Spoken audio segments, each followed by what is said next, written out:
Hugh Gilmore has guested on the Shift Control podcast once before. The reason he's coming back on again, there are two reasons, maybe there are three reasons. The first reason is he's really sound. He's a really good fella who makes what he does seem incredibly interesting, and he's an effortless communicator. Number two, he is coaching at a really, really high level in performance improvement. He's a proper high performance coach in athletics and British weightlifting. And to have somebody with that weight and gravitas on the podcast is it's an honor, to be honest, but it's hugely relevant to what I talk about in terms of performance improvement at a sales level. And one of the cornerstones to performance improvement is culture and cultural transformation. So in this podcast, we talk a little bit about that. There were 3 bursts of recording, so there's a little bit of editing that has been done to weave the 3 pieces together. But we're talking about culture, we're talking about informal and formal culture, cultural artifacts, some of the differences in sport and business where culture is concerned, the challenges that he's had to deal with. And I hope you find it fairly relevant to your work, but if it's not relevant to your work, that you find it interesting just from a humanitarian perspective, or a human perspective rather. Hugh's the head of performance psychology, mental health and coach development. I'm just looking at his LinkedIn profile. He's bound to think I've been stalking him here. He passionate about training people in motivational interviewing. We talk about that again in this podcast, which we talked about in the previous one. He co-hosts his own podcast called 80% Mental, which has been given the stamp of approval by the British Association of Sport and Exercise Science. And he was a coach at Ballycran hurling. He's a hurler. He's living in England for quite a while now. But it's taken me ages to get this edited. I'm not going to talk anymore. It's the usual segue without any further ado, but I've been really keen to get this out there. I hope you really enjoy it and tolerate the punctuation, the editing punctuation as we go through it. So here we go. Hugh, great to get talking to you again here. I have no idea what we're going to talk about, but we'll talk about something, right? Well, as long as there's noise coming out, something must be happening. Oh, no, but yeah, I think that's fairly logical view, and I'm going to share that view. Let me get full screen on the go here. Okay, so can we use the last podcast as a starting point? Yeah, certainly. We covered a few things. Culture was one of them. And it's like culture is like one of them. Culture in a whole lot of context was one of those things. Motivational interviewing was another thing that we talked about that I found really, really useful. But just, can we go back to culture again? I'm finding more and more the work that I'm doing with salespeople starts off with trying to coach and train salespeople and sales managers into a way of doing something, when it's really the behavior and attitude that needs to be coached, and that's bedded into the culture that prevails in the organization. Is that a similar thing to the work that you do? Do you find that everything that happens on the surface is anchored into a culture underneath the surface? I don't think it's possible for somebody to act not in line with some sort of cultural interpretation. And although some of your listeners might work for an organization and some of their colleagues might also listen to this podcast, both you and your colleagues will have different interpretations of what the culture is within your organization, because the culture is the stories, the mythology, the legends, the experiences, the secrets also of the organization that are being passed down. You know, what's said in the corridors versus what the company policy actually is. So there's informal culture and there's formalized culture. And it's not possible really to separate out your actions from those, because to an extent you're influenced by them. Um, within within that itself, how the person views himself in relation to that culture and how their goals align to it. So, for example, a person coming from a background, if we've got a Northern Irish listener, a person coming from a background who identifies with a certain culture might look at elements of their culture, such as music, song, dance, and sport, and actually only strongly identify, and language, and might only strongly identify with one element of that culture and be strongly engaged in it, but not really care too much about other elements. So I think if we translate that into business, um, what elements does the individual care about and how do they influence that individual within sport? So I work as a sports psychologist with British Athletics, and I just finished up there with them, and I'm now moving into coach development with British weightlifting, and I also work as a sports psychologist with British weightlifting as well. Um, and within the organizations of elite sport, the way culture is impacted is depends on the size of the organization as well. So, like, again, the small village or small street that you're from and how people behave from that area will have its own culture as well. And again, you'll get that within organizations like departmental. So I suppose like that that merely paints the framework of where culture is for everything.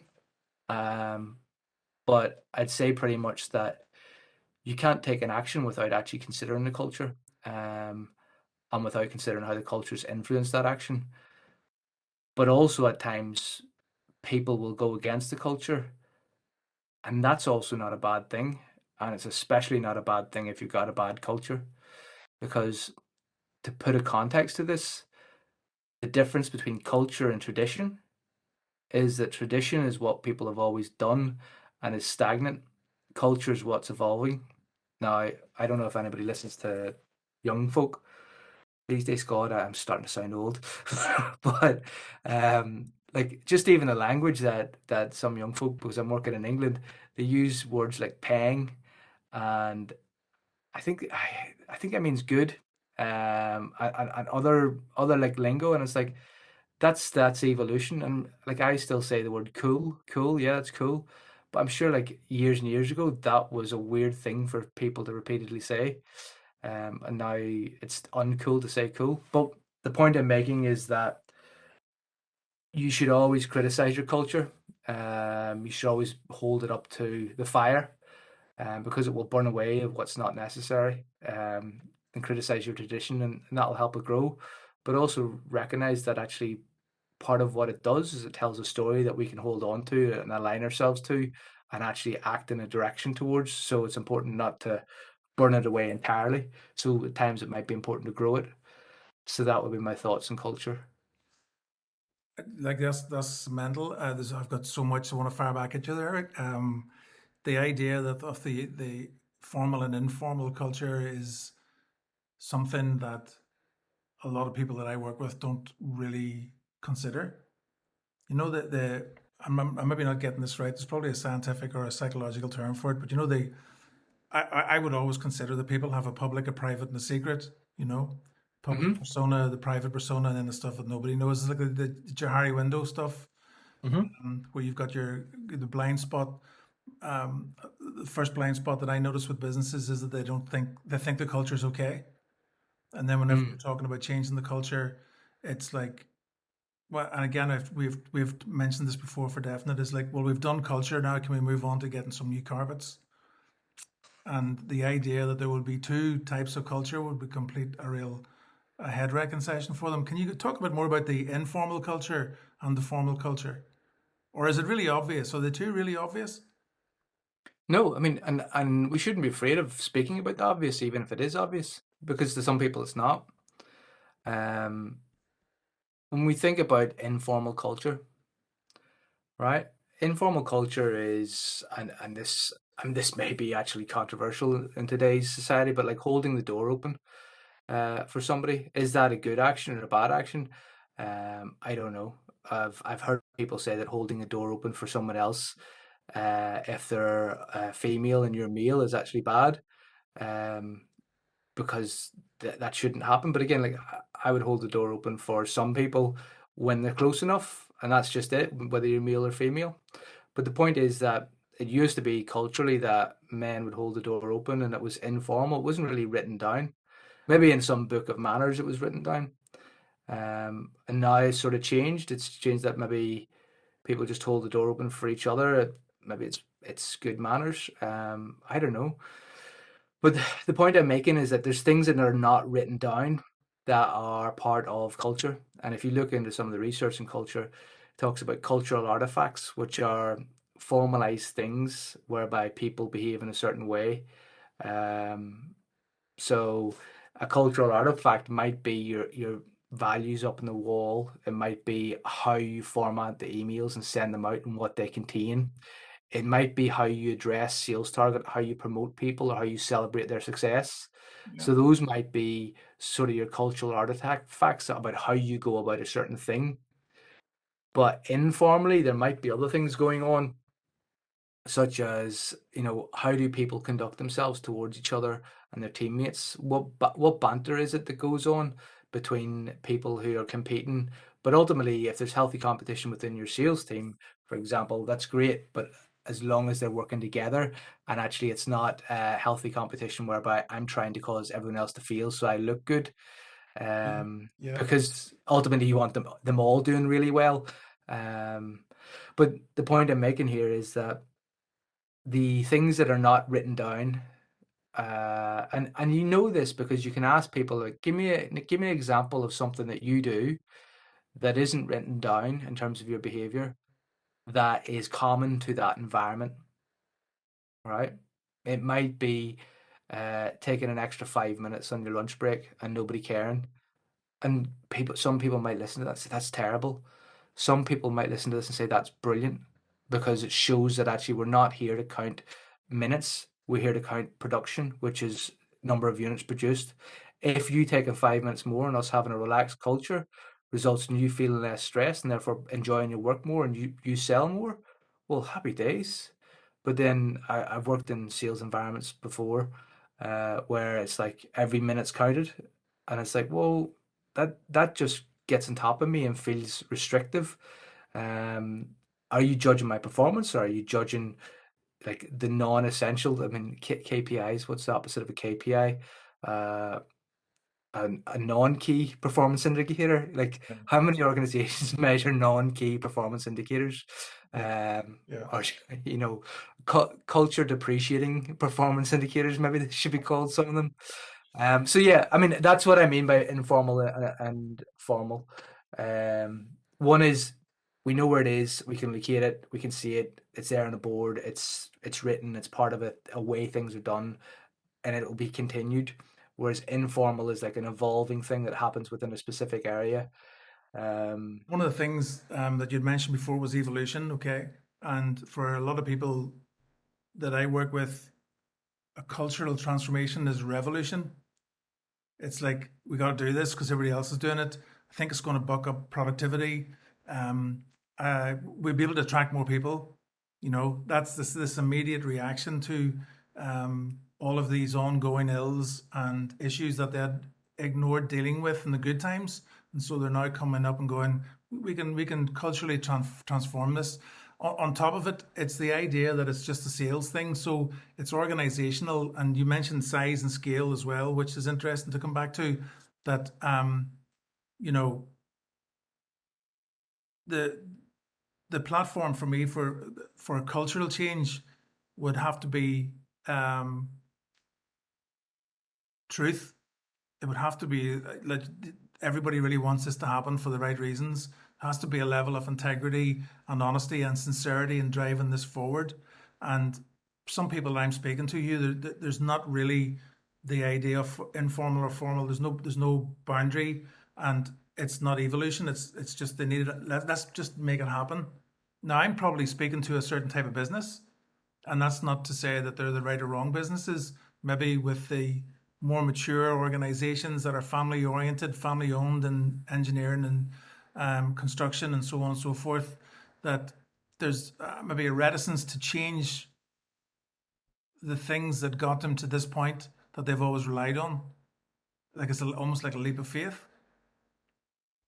And I don't think it's up for discussion really that cultural transformation is necessary. But I think it's the way it's approached, the way it's maybe sold, the way it's presented, and then some of the things you've talked about and such like a rapid fire there. Um, it's a, it can be, I guess, what am I trying to say? It can be a big leap of faith for some people in business, but presumably in high performance sports, there's no choice. I don't think. I think what's interesting is that if you're an Olympic sport, a certain amount of money goes to your sport because it's an Olympic sport to fund your athletes because there are medalists. That's the funding system in the UK. It's actually a little bit. I don't want to. I'm not using this term because it's politically charged, but it's a little bit communist in that because you know, as an athlete, you get X amount of pounds of money, and the organization gets X amount of pounds of money to facilitate your performance. Within business, and I look at this from a point of view because I'm actually from a small family business, and I also work self-employed as well for some of my contracts, and recognize that I'm actually an entrepreneur who trains people up in motivational interviewing and things like that, and I have to approach it that way. But like as my business grows, it goes through a number of challenges. And if your business is making money and if it's profitable, it'll grow. And growth actually presents challenges. Most of our listeners or your listeners will be older than 18 and therefore obviously know about growing through puberty. And some still actually are still growing because if you're under 25, your brain doesn't actually fully develop until you're 25. And that presents challenges because you have to learn how to operate as your systems in your body grow and adapt through that time period. And that results in lots of weird things happening, like how you orientate yourself initially as your kid towards your family. And then as you grow older, you initiate towards your peer group. And as you become an adult, you then initiate and orientate yourself towards yourself. And you're like, actually, it doesn't matter if I am not approved by my peer group. I'll act in a way that suits me because I'm responsible. I don't need to please other people. So the green area growth curve, I'm not too sure if I mentioned this in the last podcast. It actually highlights how businesses feel as they grow. Have you heard of this before? Go on ahead. So basically the green area growth curve, if I'm pronouncing that wrong, I take that and I adapt it to sport all the time because it's such a wonderful idea or model. And the idea being that as a business is young, the first crisis it will face is a crisis of leadership. Um, it'll start with all this creativity, but then where does that creativity actually go? It needs a leader to actually make it profitable and turn it into something. And then the next bit is the direction. Where does the direction go within? It has this great direction from the leadership, but actually you end up with this crisis of autonomy of like, how do you give autonomy to the staff members, the people who've been in the business quite a while and are feeling devalued because now it's become something else that it wasn't like that when they were there young. And then you start with delegation, and then that ends up with a crisis of control because actually as you delegate it's wonderful when you trust people, but as you hire more and more people there's less and less trust, so you become more bureaucratic and more HR led. And HR essentially, and no harm to anybody who's a HR person listening to this, but HR need policies and clarity, and that actually stiffens up and makes rigid the structure. And then because of that, what becomes rigid is often becomes brittle and can break. So what we can find then as a bureaucratic process is limit uh, limit the growth of companies because things become very rigid. There's a guy called Dave Snowden who talks about how they removed um, the expenses for people. And there used to be a process within, I think it was IBM, whereby they would require developers and engineers to come in and just work for 3 4 days straight to fix an important problem. And this is above and beyond, normal working thing. Yet he's not had his expenses account taken away from him. So what they used to do was they used to get taxi drivers to overcharge them, put that down as expenses, take the money off the taxi drivers, keep that in a fund so they could then use that for pizza and Coca-Cola to keep the developers working. So informally found a workaround for a system. When he left the organization, he was then told that, are you the guy that came up with that idea of overcharging the taxis so that we could keep a petty cash? Mhm. And like that system was informally embedded within the organization. So like that's a perfect example of how at the coal face, organizations or people start to solve the problem that they're faced with through ingenuity or essentially dissent. They leave and walk away. So you've got this bureaucracy then sort of creating a crisis of control potentially. And then there's obviously more coordination, and you've got red tape, and then there's actually you need more collaboration to fix that. And then you've got this sort of how do you create the alliance between like all the different systems and parts of the organization. So it's messy, but like you start out with 3 people and you end up with 300. It's not the same organization. No, I'd um listened to David McWilliams was interviewing your fella, one of the brothers that owns Stripe. mhm. As John and Patrick are the two brothers, maybe, and they have 8,000 staff. And talking about, he's talking about and working in Silicon Valley and about how it's very easy to retrofit that this was the journey we were going on because it all falls into place. And then you write your book when you retire and you say that was very strategic and so on and so forth. And this thing about, I'm not saying it's be careful what you wish for, but you really need to be careful that um, culture is, it's not like a panacea.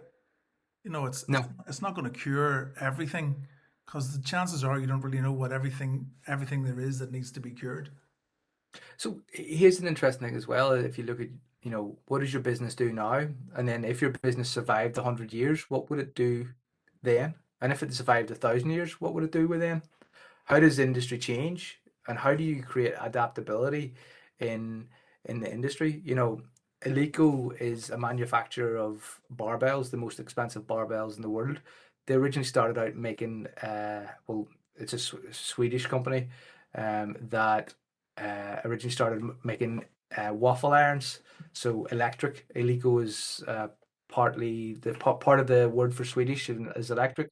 Okay. So like the barbells are actually made by a company that started making waffle irons. So like how does your company see opportunities for growth and go and move in that direction? And it doesn't do that unless there's change and new blood and new ideas and failure.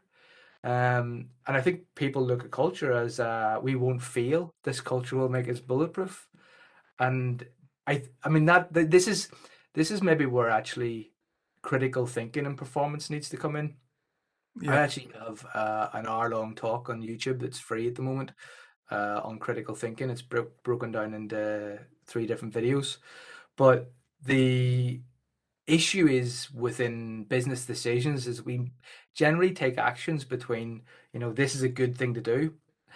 And we don't think like that when it comes to money. But when we use fluffy words like culture and confidence and performance, we go, yeah, we need more performance, we need more culture. But actually, what's the cost? What's the cost of that culture? Because that culture isn't free. That culture development isn't free. Financially, what's the cost? Yeah. People-wise, what's the cost? What are you willing to bear to make that change? So it's like the typical model of you can have quality, speed, and cost. Yeah. You can You pick have to. pick two. Yeah. Yeah, pick two. Yeah. But like that's a very simple way of looking at it. Yeah. But it works to explain this because really it's probably there's 15 different components, and it's not a triangle, it's some multi-dimensional shape, and That's you right. don't know what half the components are, and you don't know what you're picking affects what other components, because that's how complex psychology is. But culture is a real fluffy word, isn't it? Mm. Yeah. So actually, here's a good thing for to de-fluff culture for you. Um, I might have mentioned this in the last podcast, so stop me if I did. But OAP, did I mention that to you? Go on ahead. Observable, achievable, promotable, right? Okay. So very simply, I sit down and with people, and I work through a series of uh, terms, so series of words that are actually psychological constructs that are shown to enhance performance. There's, depending on what literature, there's anywhere between 5 and 10 of them. But the idea is that where where do you see that in that specific sport? Because all sports are different. I work in individual sports and team sports, and confidence means different in different settings, and it means different things to the coach. So if I say to the word confidence to you, right, or even let's just say I'd say the word good culture, and you give me, yeah, good culture is this. So can you give me an example of what good culture is? Like you would tell me in a business setting that you've seen that's good culture. I'm gonna, yeah, there's an example of psychological safety. Let's explore this using this OAP, observable, achievable, promotable. Okay. Psychological safety. In an organization, what would you observe? What would you see with your eyes happening if you saw that there was psychological safety? Um, Encouraging failure. It's okay to make a mistake. Don't worry about that. That's good. Fair play to you for trying. As a very trite example, but I know there are businesses that, for example, would have jokers that the staff can play every month, and the joker is shown when they've made a mistake. Okay. And if you've crashed your van or you've built a whatever, and you see if you don't show your joker, they think that you're hiding the mistakes. So it's less about psychological safety. It's more about actually don't brush anything under Openness. the carpet and Yeah. progress and refining processes and all that sort of stuff. So, Yeah. so Okay. is that a good enough example? What? No, yeah. So actually, what you've done is you've said like there's a process whereby people play a Joker card every month on their mistakes and go like, yeah, this is the big mistake this month that we need to do better on, that I've messed up on or whatever. Okay, so you've actually see it. Is that an achievable thing? So when I say achievable, what I mean by in this OAP is achievable on a Tuesday at 2 p.m. What does it look like? Right. When I talk about confidence, with this, I'll ask athlete, what does it look like? When do you need that confidence? It's like, 5 minutes before the game, I need to do this thing, think this way, I need to have this game plan, and that's what it is. Or in training, I get confidence from doing these specific things. So they define it. A coach might define it as confident players don't lie down when they get hit, right? They get up straight away, right? They're not put off. Now, that's interesting because that's the coach's perspective and not the player's perspective. And then on top of that, the coaches define that as they don't lie down.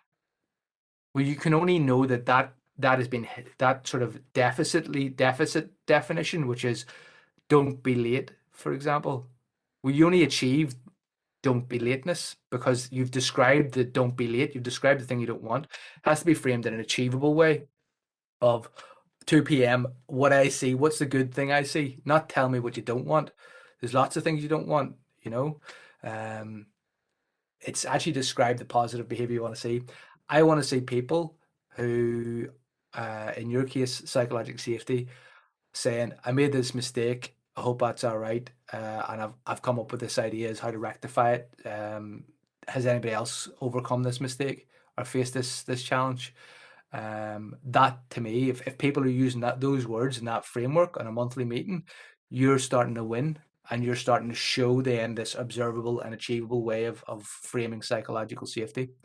Now, what's promotable? The P in this OAP anagram. So the anagram or acronym, I always get those two words Acronym, mixed up. acronym, but you're Acronym. good enough. You're doing So the P, so I'm not just pulling out these three terms because they fit in with OAP, and we all recognize OAP from old age pension or the now defunct term.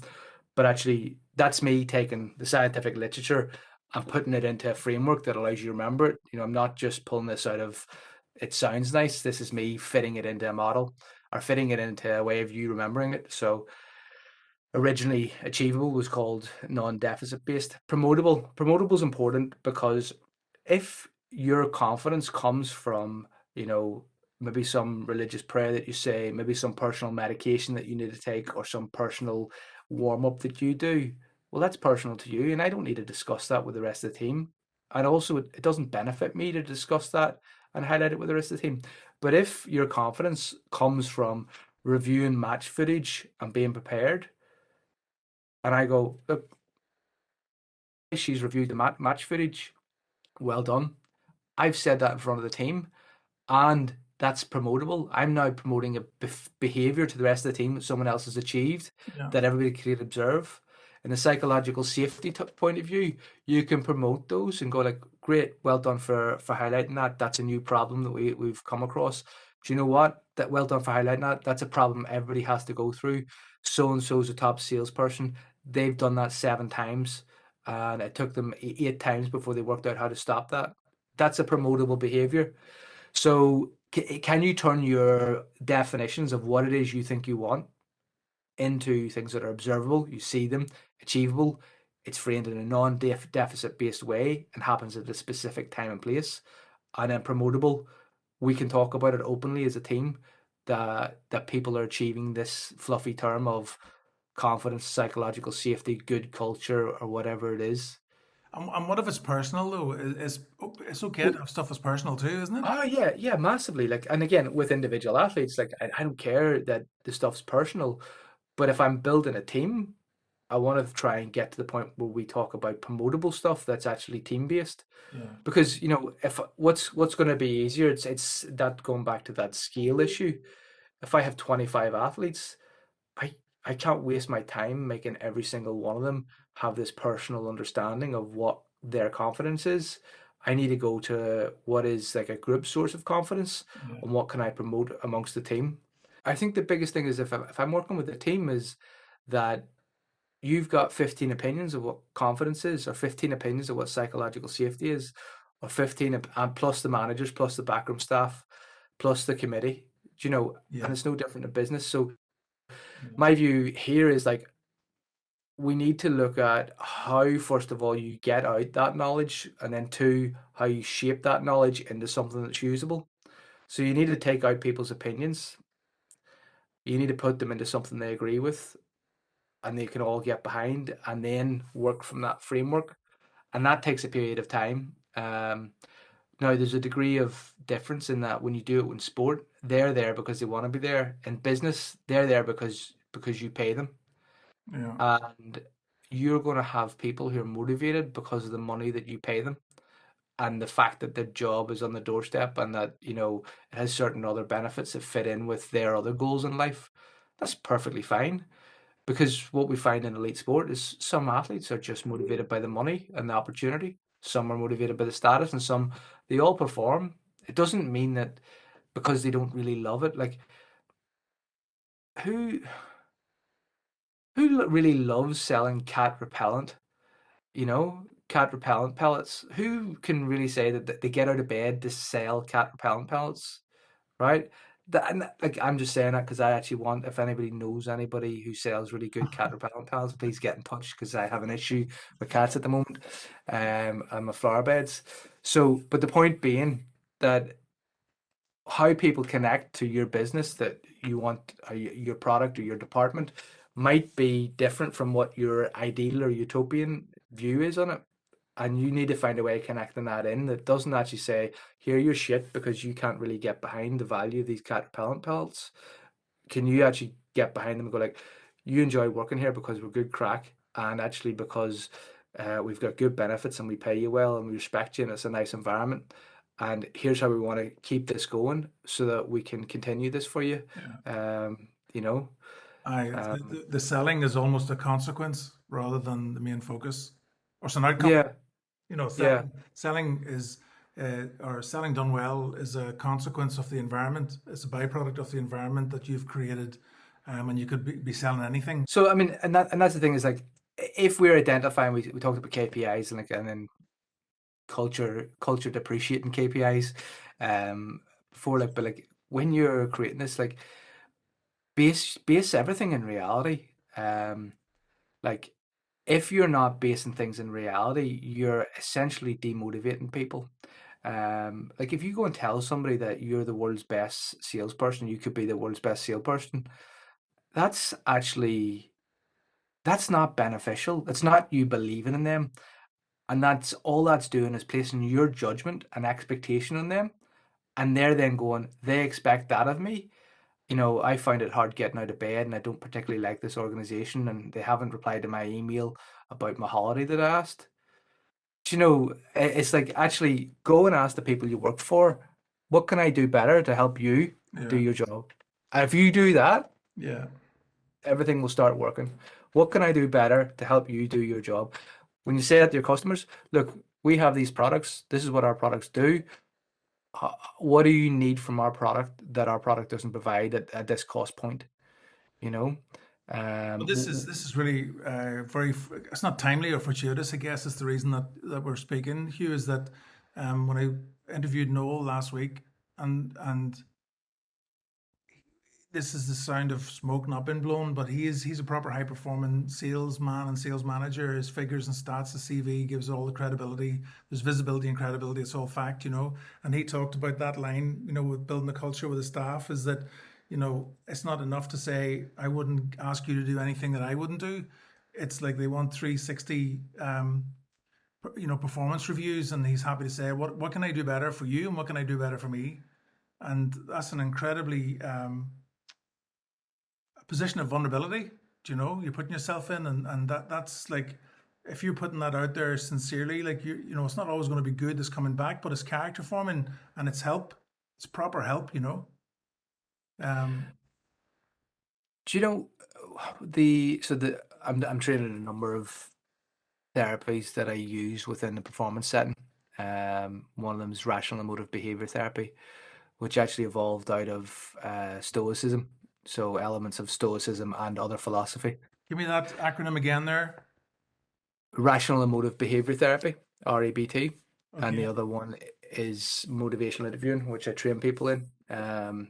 But the Rational Emotive Behaviour Therapy emerged out of Stoicism, and other philosophies as well were incorporated into that.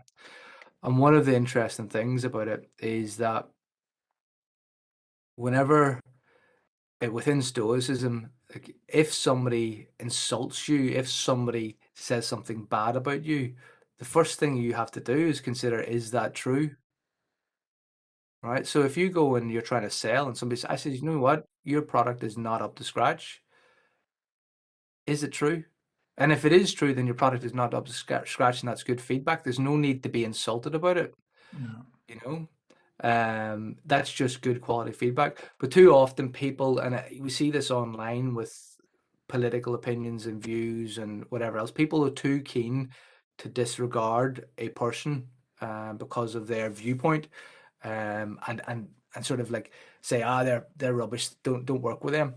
But actually they're not rubbish. They're critiquing you. Your enemy is the first person who will critique you. Your friend will not critique you.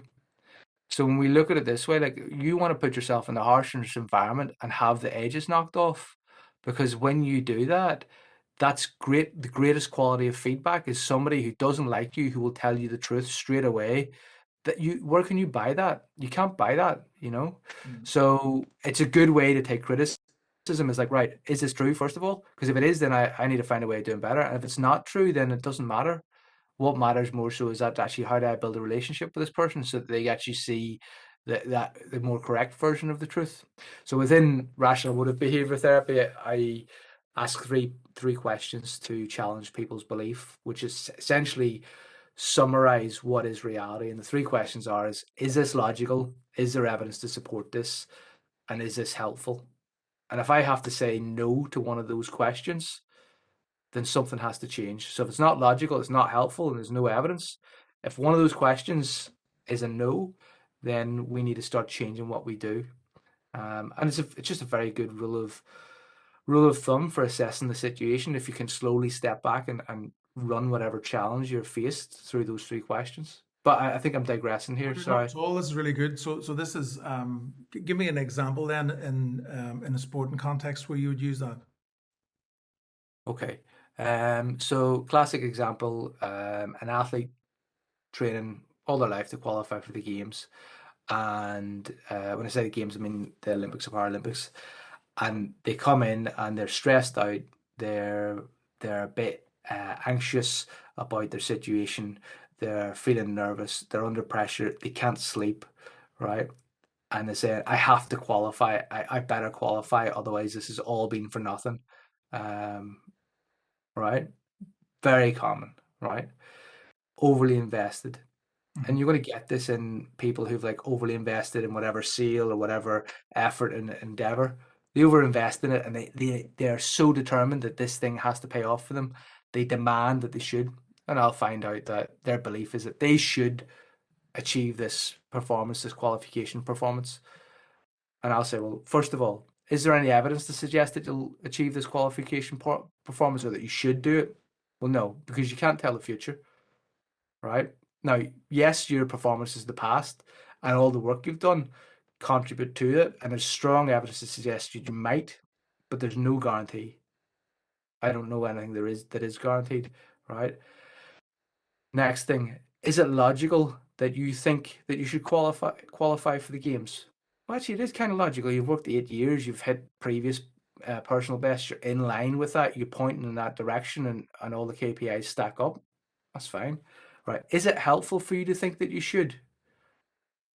No, because actually, what it's doing is it's causing me to stay up at night. It's causing me to lose sleep, and that's not helping my performance and my ability to recover, because you're over investing in it. Right. So if it's not helpful, and there's no evidence, I need to change that belief of I should perform and get this qualification to I'd prefer to perform and qualify, but I do not need to know that I have to qualify. I don't need to know the outcome, and I do not need to have it guaranteed to be able to sleep and be able to train and be able to recover as I need to do. So one is actually demanding the certainty. The other one is not demanding the certainty and actually saying to yourself, actually, you don't need to know that you will qualify. And that actually, if you do qualify, how does it change you? Because like going to the Olympics is like going to the cinema, right? If you pay a big enough price, you can get a seat, right? Doesn't mean you're not an asshole, because assholes go to the cinema. It doesn't change your self-worth as a human being, right? There's people, just because you've gone to the games or just because you've hit your sales target doesn't make you a better person than anybody else. Your self-worth doesn't raise or lower because you achieve more or achieve less. Because then what we're saying by doing that is we're saying that when you walk past somebody in the street who's maybe homeless, who's maybe alcoholic or drug addiction, who's maybe made some mistakes in their life, I don't know, who also has maybe not had the same chances in life, are we saying that they're a bad and worthless person because they haven't achieved their sales target and they're sat there in the street homeless? No, we would never say that. So why is it that, because you've achieved your sales target or somebody's achieved a ticket to the Olympics, that makes them a good person? It doesn't. It's just a thing we do. We separate actions from identity. But I'm jumping about there in No, terms of no, like because I want putting to that stay with some together. of the stuff you're talking about there. So, it's really it's been overly focused on an outcome rather than focusing on the process. Exactly. Okay, so like in sales, the analogy is very clear for me. And I had a conversation with a client today where we were talking about a target for 12 months activity based on X, Y, and Z, and that figure's £100. But that figure's never going to change unless the process is right. That we've got the granular detail of the process, that we're measuring the small bits and pieces rather than keeping an eye. Are we there yet? Are we there yet? So it's just the equivalent of the child in the back saying, "Are we there yet? Are we there yet?" And Hmm. the other thing you'd mentioned, which is something we kind of touched on before we broke live, was the word "should." The Mm. word "should" is like the enemy of progress, isn't it? Well, that's interesting you bring that up. So when I use the word should and I critique the word should, I'm talking about things that are being expressed, this is very technical language, as conditional demands. And what mean by that is a demand is I judge something to be of a certain level and I demand it to be higher, and that would equate to a person's belief, Yeah. right? So, to make this understandable, some people will say Brexit should not have happened or Brexit should have happened. Either one of those is a demand. Or for the ones that are saying Brexit should have happened, it would be Brexit should have, people should not complain about Brexit, right? Those are both demands and they're both unrealistic. They don't fit into the real world because one, it did happen, and two, other people will be unhappy. Yeah. It's not, there's no evidence to suggest that people should be unhappy. It's not logical to think that the world should always work out your way. It's not logical to think that other people shouldn't complain. And it's not helpful for you to hold that view if that view is causing you a degree of disturbance or stress, or causing you just to be a boring person who talks about politics all the time. I only do this because it brings good examples, because people sit on one side of the fence and I can annoy both sides of the fence No, with this topic. yeah. But when I put this in a business context, I have to hit the sales target to get that bonus. Yeah, I should hit that sales target to hit that bonus. That's fine. All right. If I'm saying I should hit that sales target to get this bonus, and I'm incredibly stressed out or annoyed or pissed off or agitated about this scenario, then that's maybe more of a demand. So is the should actually causing a problem? So if the should is based in reality, that's perfectly fine. But if it's based on I should get this, otherwise I'm a piece of shit, which you do get. Like I should do this. I shouldn't have wasted my life doing this or putting in all this effort if I'm not going to hit this target. Right. But that's more of a demand. That's more stressful, and that's a stressful perception of the world. Because sometimes you will put in a waste of time. There's nothing to say that you shouldn't waste your time. It's not evidence-based. It's not logical. It's not helpful to think that you're the magical human who doesn't make mistakes and doesn't waste 6 months of company's expenses down some avenue to go, actually, we were wrong. We need to change tact. So does that make sense? It's a very useful model. Is it logical? Is there evidence? And is it helpful? And the idea that is it helpful would be very binary. That it's like a yes or no. I'm not really sure. Well, you're pretty sure. You can argue logic all day, and you could probably fake the evidence. But ultimately, if it's not helpful, Yeah. Yeah. That's why only one of those needs to be there. I mean, essentially, they're questions that bring us down to the core of reality. And to pick up on that binary, when I was talking earlier about cost, speed, quality, which people will be familiar with, and about how psychology is a bit more like 15 different things and another 15 we can't actually identify, and you're choosing between trade-offs between that. People often think dichotomously. There's a dichotomous bias, binary bias, where you go, it's good or it's bad. It's never that simple. It's net good or net bad. It it's still never that simple, because what's net good result today could be a net bad result tomorrow. And you've mentioned this before in previous podcasts that I've listened to of you, of lifetime customer value. Yeah. What's net good for your books at the end of this month is by overselling a product to a customer, and then them going, actually, I didn't need that, and that person took advantage of me. That's net good for that month. It's not net good for the next millennia. Yeah. So again, your good bad dichotomy is temporal. Is it good bad this month or good bad over the 10 years? So, and that's where we come back into critical thinking, of actually holding things to the fire and just going, right, can I destroy this with, is it logical evidence, helpful? In what way? What are the consequences? There's no right way to do something. So, in your, Um, your definition of critical thinking, are you talking about the De Bono 6 or 7 different hats and looking at it from that way? How do you define critical thinking? it's a very good question. I'm not sure if I have a very good answer. Um, You'll do rightly so far. Go ahead. But like I'm not even aware of this De Bono. I've heard of wearing different hats, but my view of critical thinking, I suppose, would be that you understand the limitations of your understanding and your judgment, so that you can effectively make and take better actions. And then I'm going to go one further than that. That you have the ability to understand that your ability to critically think doesn't mean that you're right, and doesn't mean that you need to go, I'm right, everyone else is wrong, and act like some sort of apostle or evangelist and start putting your views on other people, because actually that in itself is not helpful, and that actually creates psychological reactance, which I believe I talked about in the last podcast, I think, which is, if I start telling you what to do, you'll want to do the opposite. So you have to take people from where they're at and take them along with you, and that's a skill of good communication, which is obviously what motivational interviewing is all about. So not only do you need to be able to critically think, you need to then come back to your organization, people, managers, boss, family, whatever, and then go, how can we critically think together so that we can explore this view and see, does this fit in with how you understand the problem that we're facing or the task that we're trying to achieve? So there's two elements to it there. Yeah, I think the idea that you can beat somebody up by your critical thinking is kind of self-defeating. Yeah.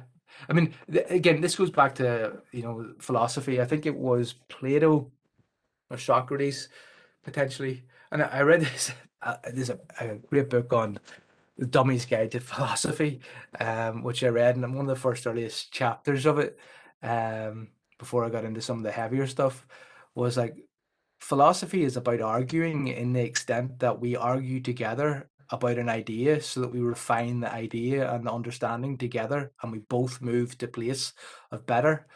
What you see in politics, what you see in Twitter, or sometimes in boardrooms is Yeah. arguing of points that aren't actually moving the idea but are attacking of the human. Ad hominem, is that what it is, isn't it? Ad hominem is when you attack the person. Yeah. So, like, the idea being that philosophy is about refining understanding of positions to be closer to the truth, because we're not, as a single human, we're not possible of refining a truth, because we couldn't possibly understand the world fully enough to know the exact best thing. Yeah. So by having another person there, it becomes more likely that we will be more truthful, and we do that by refining the ideas and approaches. But you have to actually understand somebody. But that goes back to that question we talked about: what can I do for you, and what would help you in this scenario will allow you to understand somebody and bring them along with you.